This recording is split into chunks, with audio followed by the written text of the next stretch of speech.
The Grand Hall of the Celestial Concordat held representatives from 47 species, and all of them were laughing at David Torres. A human. Ambassador Kixtal wheezed, his crystalline body chiming with amusement. The primitive thinks he can claim the Star Throne. David stood in the center of the ancient chamber, surrounded by the galaxy's elite. For 10,000 years, the Star Throne had remained dormant, a relic of the precursors, the mysterious first race that had vanished before recorded history. Legend said it would only activate for the one worthy to unite the galaxy. Every species had tried. All had failed. The human delegation was invited as observers, High Chancellor Vexmore announced, his reptilian features twisted in contempt. They have no claim to leadership. Maybe not, David said calmly, adjusting his worn Earth Fleet uniform. But the Concordat Charter says any member species can attempt the trial. Earth joined 3 months ago. We're members. Technically true, but Earth was considered a backwater, a species barely passed fusion drives while others manipulated quantum foam and built Dyson spheres. Let him try, someone shouted. It'll be entertaining.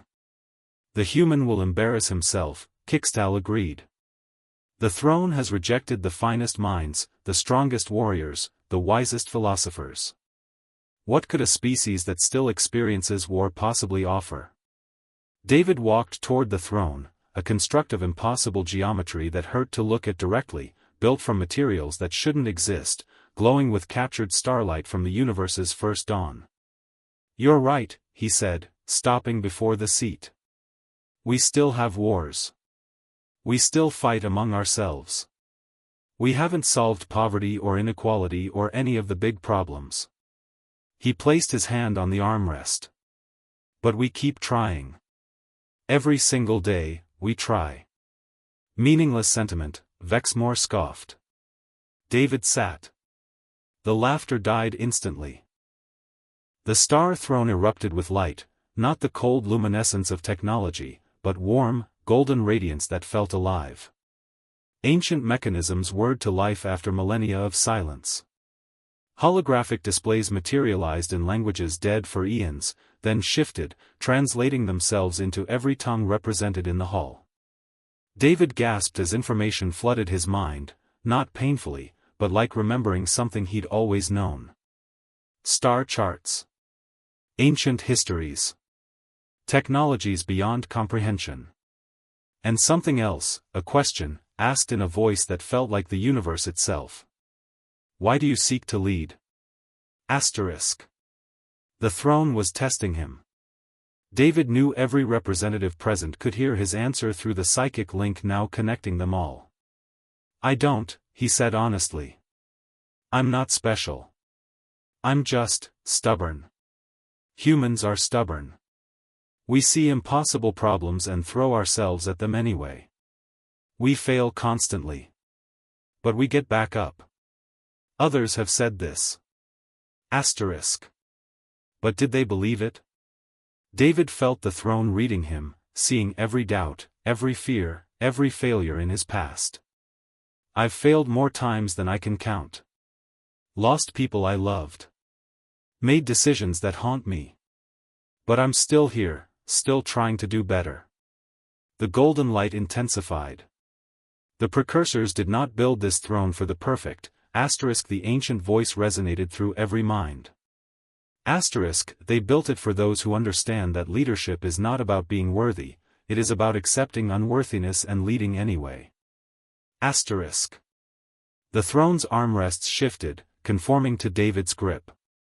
Crystalline displays arranged themselves around him, showing real-time data from every corner of the Concordat. Humanity remembers what others forgot, that progress comes not from those who never fall, but from those who rise each time they do. The Star Throne acknowledges David Torres of Earth. Asterisk. Stunned silence filled the grand hall. Kixtal found his voice first. This is impossible. No, David said, his voice now carrying the throne's authority, resonating with power he didn't understand but somehow knew how to wield. This is exactly what your precursors intended. They didn't want a perfect species to lead. They wanted one that understood imperfection. He stood, and the throne's light followed him, a corona of ancient starlight.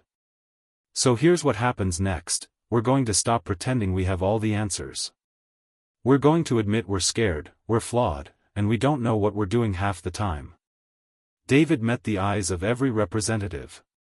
And then, together, we're going to try anyway. Because that's what sentient beings do, we face the impossible and dare it to stop us. High Chancellor Vexmore slowly lowered himself in a bow, the first time in his 3-century career he'd shown deference to anyone. "What are your orders, throne bearer?" David smiled. "First order, stop calling me that. It's just David. Second, someone get me a coffee. It's going to be a long night." Somewhere in the depths of the throne's ancient mechanisms, if anyone had been listening carefully, they might have heard something that sounded suspiciously like the precursors laughing, not in mockery, but in satisfaction. They'd finally found what they'd been waiting for.